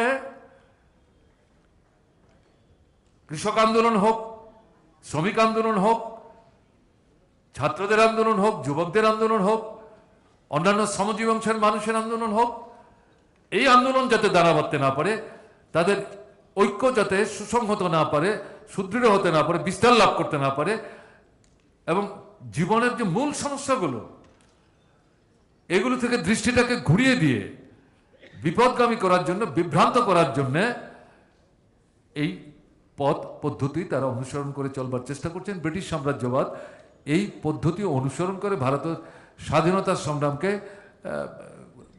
নিঃসন্দেহে কয়েক বছর তারা ঠেকিয়ে রাখতে পেরেছিলেন, যদিও শেষ রক্ষা তারা করতে পারেননি। সেই অভিজ্ঞতা আমাদের আছে। কিন্তু বিজেপি সরকার আরএসএস এর দ্বারা ডিক্টেটেড হয়ে এই যে লাইনটা, এই যে কৌশলটা, এই কৌশলটা তারা পার্সু করার চেষ্টা করছে, কিন্তু আন্দোলনকে দমিয়ে রাখতে পারছেন না, বিস্তার করতে। কারণ সমস্যা, মানুষের পিঠ যখন দেয়ালে ঠেকে গেছে আর পেছনে যাওয়ার রাস্তা নেই, এই পরিস্থিতিতে নিজের অস্তিত্ব রক্ষার জন্য লড়াই ছাড়া, সংগ্রাম ছাড়া বিকল্প কিছু পথ তো মানুষ খুঁজে পাচ্ছেন না। কাজে সংগ্রামে তাকে অংশগ্রহণ করতেই হবে এবং তাকে সংগঠিত করার জন্য নিশ্চয়ই সংগঠিত শক্তি যারা, তাদেরকে একটা গুরুত্বপূর্ণ ভূমিকা নিতে হবে। তারা নেওয়ার চেষ্টা করছেন, সীমাবদ্ধতা আছে। এরকম একটা জায়গায় দাঁড়িয়ে এখন আমরা যেটা লক্ষ্য করছি, আক্রমণ সেখানে সংগঠিত করার চেষ্টা হচ্ছে গণতন্ত্রের বিরুদ্ধে, ব্যক্তি স্বাধীনতার বিরুদ্ধে, মিডিয়ার বিরুদ্ধে। আমাদের সংবিধানের যে গণতন্ত্রের কথা বলেছে তার মধ্যে যে মূল দিক পার্লামেন্টারি ডেমোক্রেসি, সেটাকে আক্রমণ করার চেষ্টা হচ্ছে। সংবিধানে কতগুলি বিশেষ সংস্থা যাদের স্বয়ং শাসনের সুযোগ দেওয়া হয়েছিল, তার মধ্যে বিশেষ করে আমি যেটা উল্লেখ করব, ইলেকশন কমিশন। আপনারা দেখেছেন তো গতকালকে গুজরাট এবং হিমাচলের নির্বাচনের তারিখ কালকে বিকেল 3:30টায় ঘোষণা করার কথা। সকালবেলা 11টায় টিভির সংবাদের মাধ্যমে কিন্তু আমরা জানতে পেরেছি বিকেল 3:30টায় বলা হবে, কিন্তু বিকেল 3:30টায় গিয়ে দেখা গেল হিমাচলের তারিখ ঘোষণা হলো, কিন্তু গুজরাটের তারিখ ঘোষণা হলো না। কারণ কি? খবর বেরিয়ে আসছে প্রধানমন্ত্রীর আরো কিছু নূতন প্রকল্পের হয় ভিত্তি স্থাপন করবেন অথবা উদ্বোধন করবেন, ফিতা কাটবেন। কাজে কালকেই যদি গুজরাটের তারিখ ঘোষণা করে তাহলে প্রধানমন্ত্রী এখানে আটকে যাবেন। এটা একটা দিক, কাজে সময় চাইছেন। আরেকটা হচ্ছে পরিস্থিতি গুজরাটের শাসক দলের খুব একটা ভালো যাচ্ছে না। যদিও প্রধানমন্ত্রী মনে করেন গুজরাট হচ্ছে তার খাস তালুক, ওখান থেকে তিনি উঠে এসছেন, কিন্তু মাটি নড়ে যাচ্ছে। কাজেই এটাকে রিপেয়ার করার জন্য আর একটু সময় চাইছেন। তাহলে কি দেখা গেল? ইলেকশন কমিশন সকাল 11:30টায় যে ঘোষণা দিলেন, আমি তো দেখেছি সকালবেলা 11টা 11:30টায় আপনার এনডিটিভিতে, বিকেল 3:30টার পর যখন তারিখ দেখবার চেষ্টা করলাম তখন গিয়ে দেখা গেল হিমাচলের তারিখ ঘোষণা হলো, গুজরাটের তারিখ ঘোষণা হলো না। খুব বেশি বিস্তৃত কি বলার দরকার আছে? তাহলে কি এর থেকে বুঝতে অসুবিধা হয়? এই যে ইলেকশন কমিশন, এ তো বলদবা হয়ে যাচ্ছে। এবং লক্ষ্য করে দেখবেন এই যে বিভিন্ন রাজনৈতিক দল নির্বাচনের সময় ইলেকশন ম্যানিফেস্টো দেয়, তাতে জিততে পারলে পর তারা মানুষের জন্য কি করবেন, রাজ্যের জন্য কি করবেন, দেশের জন্য কি করবেন প্রতিশ্রুতি রাখেন। এই নিয়ে প্রধানমন্ত্রী কিছুদিন আগে আপত্তি তুলেছেন যে এই প্রতিশ্রুতির সঙ্গে রাজ্যের সরকারের যে তহবিল তার কোনো সাযুজ্য সম্পর্ক থাকে না, এমন সমস্ত প্রতিশ্রুতি দিচ্ছে যেগুলোর বাস্তব কোনো ভিত্তি নাই। জিতে সরকার আসলে পরে এই প্রতিশ্রুতির রূপায়ণ কিভাবে করবে না করবে এগুলি ভাবনায় না রেখে এগুলি বলছে। এটা কি হচ্ছে? দেখা গেল এরকম জায়গায় ইলেকশন কমিশন এখানে সক্রিয় ভূমিকা নিতে শুরু করলেন। অদ্ভুত ঘটনা। এবং তারা বলছেন এখন মডেল কোড তৈরি করার চেষ্টা করছে। রাজনৈতিক দলকে এই ম্যানিফেস্টোতে প্রতিশ্রুতি যা দেবেন, এই প্রতিশ্রুতির দেওয়ার আগে তাকে প্রফর্মা করে এই প্রতিশ্রুতি নির্বাচিত হলে পরে বাস্তবে পড়তে গেলে পরে কি পরিমাণ টাকা লাগবে তার একটা হিসাব করে বের করতে হবে। এবং সরকারের যে কোষাগার, তার যা সামর্থ্য, এর উপর ভিত্তি করে এই প্রতিশ্রুতি রূপায়ণ করা যাবে কি যাবে না। কে ইলেকশন কমিশনকে দায়িত্ব দিয়েছে? ইলেকশন কমিশনের দায়িত্বটা কি? একটা সবার জন্য সাধারণ, যেটাকে আমরা লেভেল প্লেইং ফিল্ড বলি, তাদের জন্য একটা নির্বাচনের ক্ষেত্র থাকবে, নিরপেক্ষ দৃষ্টিভঙ্গি নিয়ে ইলেকশন কমিশন তার কতগুলো নিয়ম কানুন পদ্ধতি, তার ভিত্তিতে নির্বাচন তারা কন্ডাক্ট করবে। এই ইলেকশন ম্যানিফেস্টো হ্যাঁ না তা না, এগুলো নিয়ে তো তার মাথা ঘামাবার কিছু নেই, সে তো তার এখতিয়ারের বাইরে চলে যাচ্ছে। অর্থাৎ দেখা যাচ্ছে শাসক দল যখন নিজেরা অসুবিধা পড়ছেন, অন্যদেরকে প্রিভেন্ট করবার জন্য তাদেরকে সারপাস করে যখন অন্যরা চলে যাচ্ছে এই প্রতিশ্রুতির প্রতিযোগিতার মানে প্রক্রিয়ায়, তখন গিয়ে ইলেকশন কমিশনকে কাজে লাগাবার চেষ্টা করছে। অদ্ভুত ঘটনা। আপনার এই যে বিভিন্ন রাজনৈতিক দলকে বড় বড় পুঁজিপতিরা টাকা দিচ্ছেন ভোটের জন্য, এর বিরুদ্ধে কথা বলছে বামপন্থীরা, কিছু কিছু গণতান্ত্রিক শক্তি। এবং এতে গিয়ে কি দেখা যাচ্ছে, 100 টাকার মধ্যে 95, 96, 97 টাকা এ তো বিজেপির তো অবলে চলে যাচ্ছে। এটা কালো টাকা। এর বিরুদ্ধে ইলেকশন কমিশনের প্রথম থেকে একজন দুজন কিছু কিছু কথা বললো, এখন দেখা যাচ্ছে সব চুপ করে বসে আছেন, এ নিয়ে কিছু কথা বলছেন না।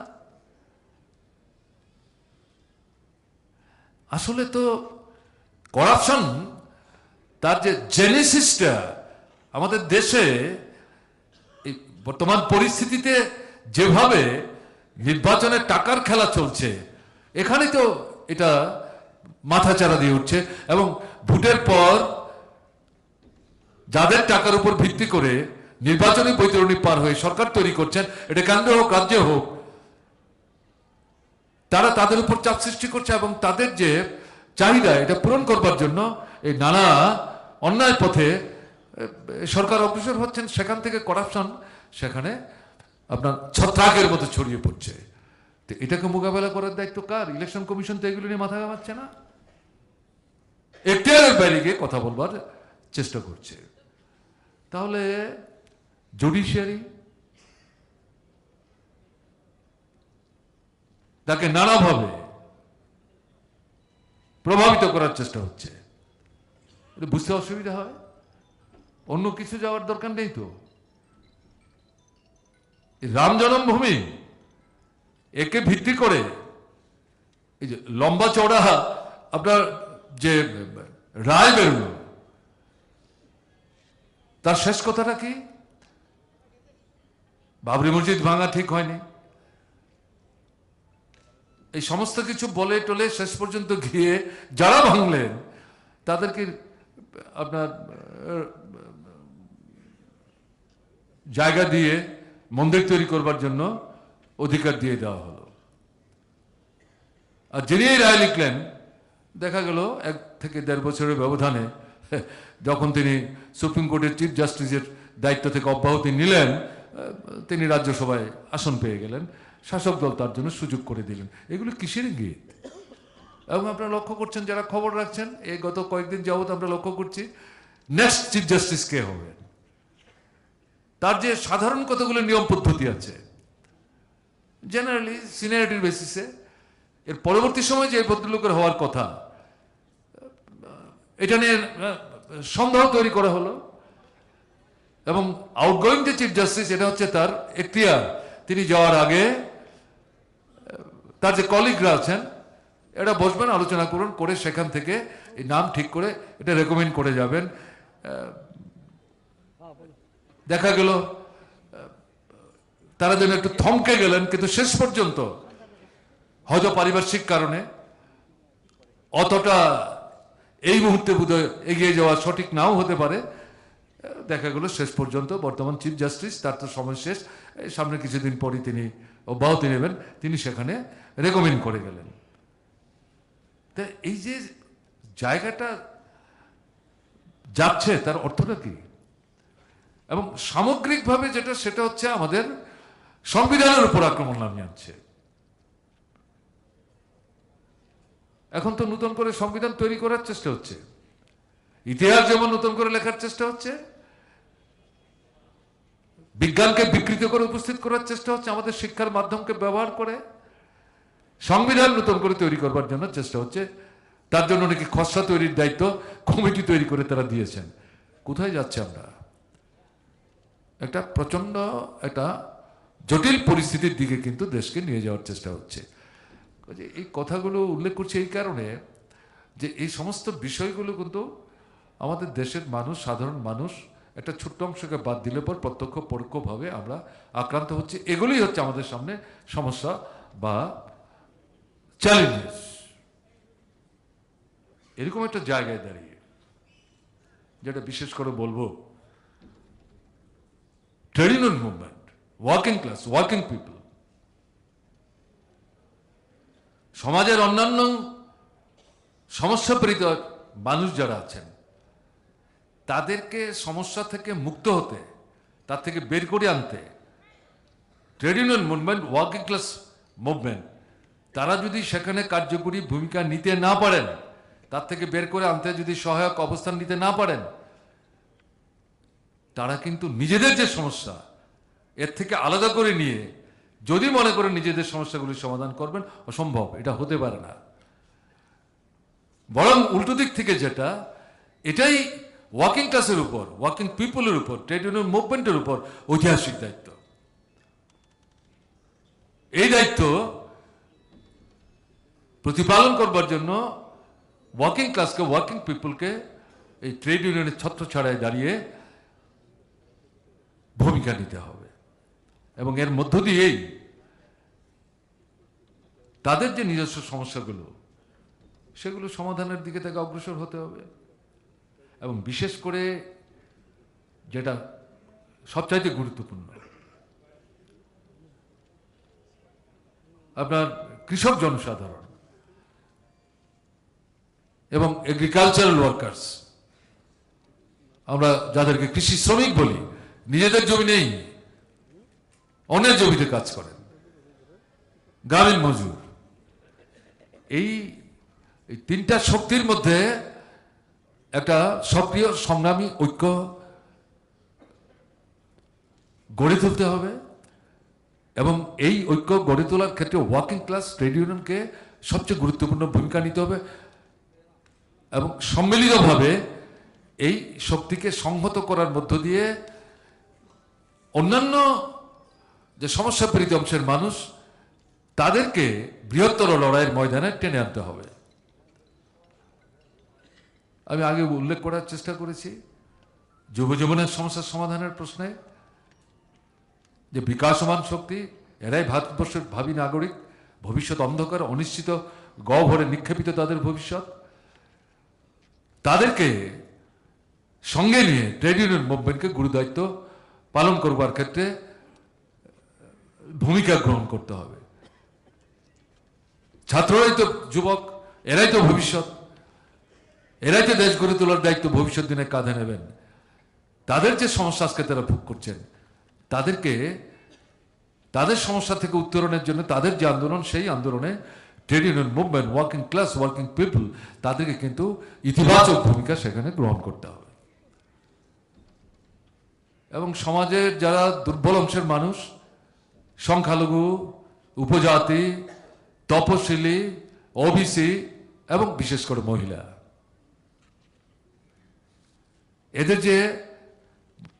এদের প্রোটেকশনের জন্য, তাদের অস্তিত্ব রক্ষার জন্য, তাদের অধিকার যাতে তারা ঠিকভাবে ভোগ করতে পারেন, তার জন্য তাদের পাশে ট্রেড ইউনিয়ন আন্দোলনকে দাঁড়াতে হবে। এবং ট্রেড ইউনিয়নের মধ্যে এই যাদের কথা এখানে বলা হলো তার একটা উল্লেখযোগ্য অংশ, কিন্তু ট্রেড ইউনিয়ন মুভমেন্টের সাধারণ যে লড়াইয়ের যে পরিমণ্ডল, সেই পরিমণ্ডলে যে আন্দোলন চলবে, এর পাশাপাশি বিশেষ দৃষ্টি নিয়ে এই উইকার সেকশনস অফ পিপল, তাদের সমস্যাগুলো সমাধানের জন্য সামাজিক, রাজনৈতিক, অর্থনৈতিক, গণতান্ত্রিক এই প্রশ্নে গুরুত্বপূর্ণ ভূমিকা এখানে কিন্তু নিতে হবে। এটা যদি আমরা নিতে না পারি তাহলে কিন্তু ট্রেড ইউনিয়ন মুভমেন্ট তার ঐতিহাসিক দায়িত্ব প্রতিপালন করতে পারবে, এটা মনে করার কোনো কারণ নেই। এটা একটা গুরুত্বপূর্ণ দিক। এই সামগ্রিক বিষয়গুলো ভাবনায় রেখে আমরা যদি অগ্রসর হতে পারি, তাহলে আমাদের এই গণতান্ত্রিক ব্যবস্থায়, যে ব্যবস্থাটার মধ্যে আমরা আছি, এই ব্যবস্থায় মূল যে দ্বন্দ্ব, শ্রম এবং পুঁজি, লেবার অ্যান্ড ক্যাপিটাল, এটার সমাধানের মধ্য দিয়েই তো আমাদের জীবনে যে বিরাজমান সমস্যাগুলো সংকটের চেহারা নিচ্ছে, তার থেকে আমরা বেরোবার চিন্তা করছি। এই লড়াইগুলোতে এই দায়িত্বগুলি প্রতিপালন করার মধ্য দিয়েই এই কন্ট্রাডিকশনটার ফাইনাল সলিউশনের জন্য রাস্তাটাকে কিন্তু আপনার প্রসারিত করার একটা সুযোগ সেখানে আসবে। এই বর্তমানের এই দায়িত্বগুলো বাদ দিয়ে আমরা এই যে ফান্ডামেন্টাল যে কন্ট্রাডিকশনটা, এই কন্ট্রাডিকশনটা সমাধান করার যদি বিচ্ছিন্ন চিন্তা করি, তাহলে কিন্তু এর সমাধান খুঁজে বের করা যাবে না। কাজেই এই দিক থেকে এই মুহূর্তে অর্থনৈতিক যে দাবি দেওয়ার প্রশ্ন, ট্রেড ইউনিয়ন মুভমেন্টের ক্ষেত্রে এটা গুরুত্বপূর্ণ বিষয়। কিন্তু যেটা লক্ষ্য করা যাচ্ছে, একটা সমস্যার মুখোমুখি প্রতিনিয়তই হতে হচ্ছে। লড়াইয়ের ময়দানে যে ভূমিকা গ্রহণ করতে দেখা যাচ্ছে, কিন্তু রাজনৈতিক সংগ্রামের ক্ষেত্রে তার যথার্থ প্রতিফলন সব জায়গায় যে ঘটছে, ঘটনা কিন্তু তা না। এখানে দুটো দিক থেকে বিষয়টাকে দেখতে হবে। আমাদের দেশের বর্তমান যে পরিস্থিতি চলছে, তাতে একটা সময় পর্যন্ত দেখা গেছে যে ট্রেড ইউনিয়ন মুভমেন্ট বলুন, অন্যান্য আন্দোলন বলুন, একটা ডিফেন্সিভ অ্যাটিটিউড ছিল। এটা পরিস্থিতির কারণেই। এর জন্য কোনো ব্যক্তি বিশেষ, কোনো সংগঠন বা তাদের নেতৃত্বকে দায়ী করলে ঠিক হবে না। পরিস্থিতিটাই তো এরকম। কিন্তু সময় এখন যেটা, সময়ের যে চাহিদা, এটা হচ্ছে এখন আমাদের কাউন্টার অফেন্সিভে যেতে হবে, এবং শুরু হয়েছে। এটা শুধু কথাই বার্তা না, এটা আন্দোলন সংগ্রামের কর্মসূচি তৈরি করাতে না, এই কর্মসূচি রূপায়ণের ক্ষেত্রে এই অ্যাগ্রেসিভ অ্যাটিটিউড যেটা, অফেন্সিভ যেটা, কাউন্টার অফেন্সিভে যাওয়ার যে মানসিকতাটা, এটা বাড়ছে। কিন্তু একটা দুটো লড়াইয়ের ক্ষেত্রে এই জিনিস প্রত্যক্ষ করে আমরা যদি সন্তুষ্টিতে ভুগি, তাহলে ভুল করব। আমরা যে 1 বছর ব্যাপী যে কৃষক আন্দোলন, তাতে আমরা এই জিনিসটা লক্ষ্য করেছি।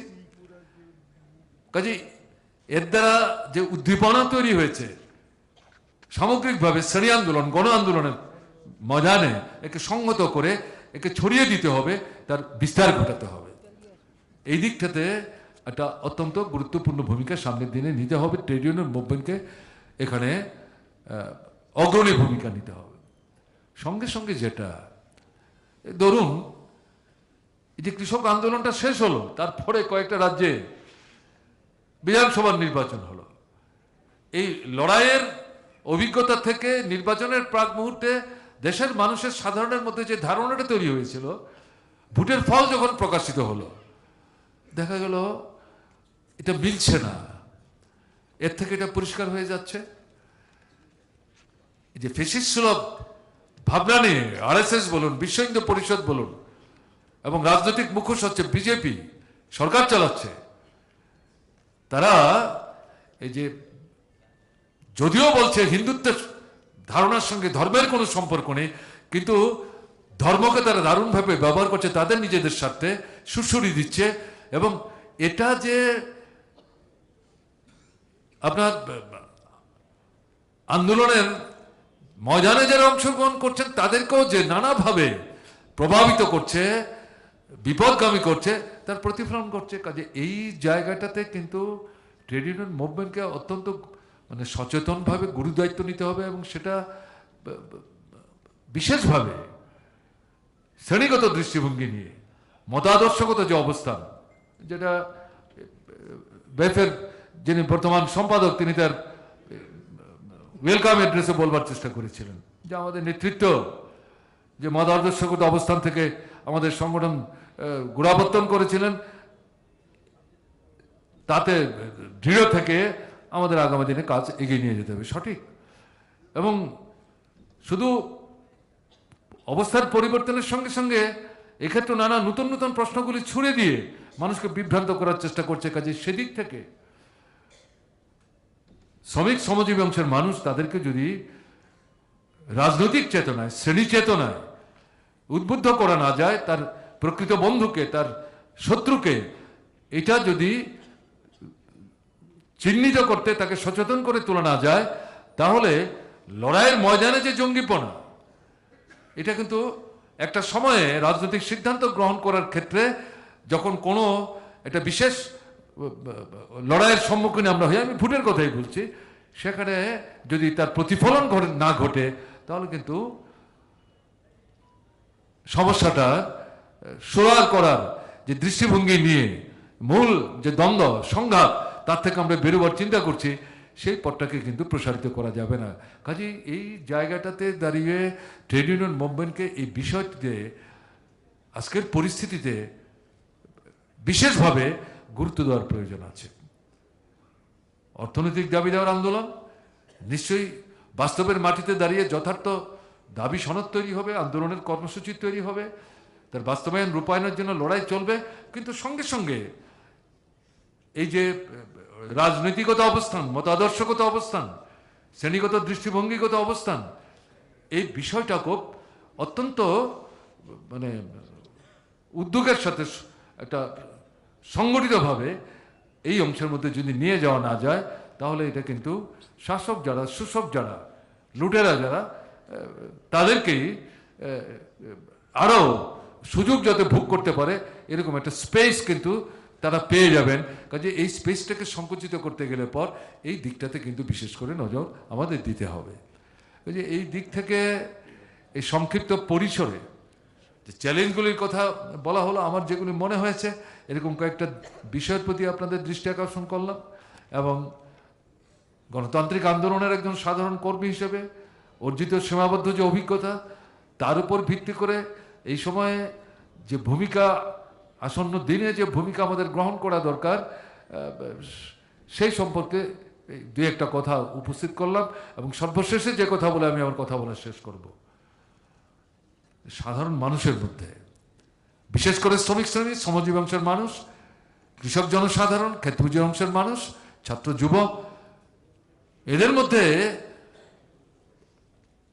এই যে চেতনা, রাজনীতিগতভাবে মতাদর্শগত দিক থেকে আরএসএস বলুন, বিজেপি বলুন, তাদেরকে জনগণ থেকে বিচ্ছিন্ন করতে হবে, তাদেরকে মতাদর্শের লড়াইয়ে, রাজনীতির লড়াইয়ে পরাস্ত করতে হবে এবং রাজনীতির ক্ষমতার মসনদ দখল করে গোটা ভারতবর্ষকে ধ্বংসের কিনারায় নিয়ে যাওয়ার যে চেষ্টা করছে, এর থেকে দেশকে রক্ষা করবার জন্যে আমাদের কিন্তু দৃঢ় মানসিকতা নিয়ে যে ঐতিহাসিক দায়িত্ব ট্রেড ইউনিয়ন মুভমেন্টের কাঁধে অর্পিত হয়েছে, সেই দায়িত্ব প্রতিপালন করার ক্ষেত্রে আমরা প্রত্যাশা করব ট্রেড ইউনিয়ন মুভমেন্ট নিশ্চয়ই সেখানে কার্যকরী ভূমিকা গ্রহণ করবেন। এই কয়েকটি কথা বলে আপনাদের অভিনন্দন জানিয়ে আমাকে এই আলোচনায় অংশগ্রহণ করার সুযোগ দেওয়ার জন্যে উদ্যোক্তাদের ধন্যবাদ জানিয়ে আমি আমার কথা বলা শেষ করছি।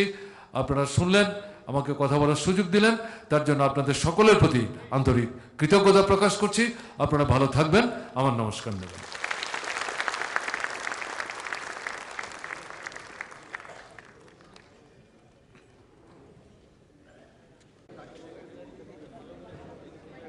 Comrades, this session is coming to a conclusion.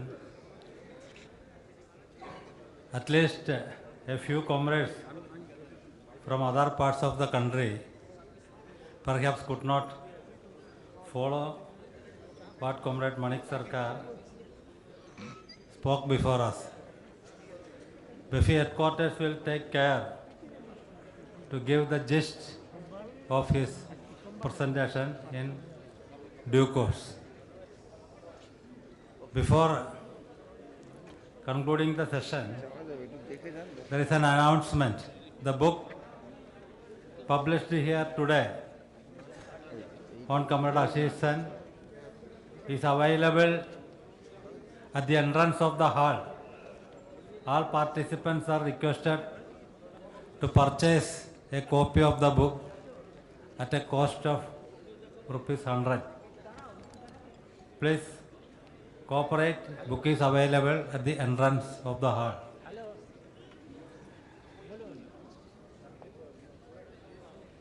The challenges before the working class is equally applicable to the bank employees movement also. We are under a special type of governance. Somebody call it totalitarian, somebody call it fascist. But the very nature of the ruling of the country is totally disregarding the democratic secular fabric of the Constitution of India. The very basic precondition for advancement of function of a trade union is the existence of a democratic setup. At this juncture, we have to rise to the occasion, and I hope that the 40th year celebration in beyond the deliberations here, this is an occasion where the gathering itself, the generations of the leaders who build up this organization, we are together here in this hall. The celebration is not only confined to here, every nook and corner where BEFI has its membership. Today, we are receiving reports from various parts of the country. Bank employees under the banner of BEFI is holding the flag of BEFI, the flag of unity, the flag of struggle to the heights. With this words, I wish all the comrades a great endeavor to take our movement to further heights. Thank you all once again for your presence here, for your patience hearing, and all your blessings for the successful conduct of today's function. Thank you all.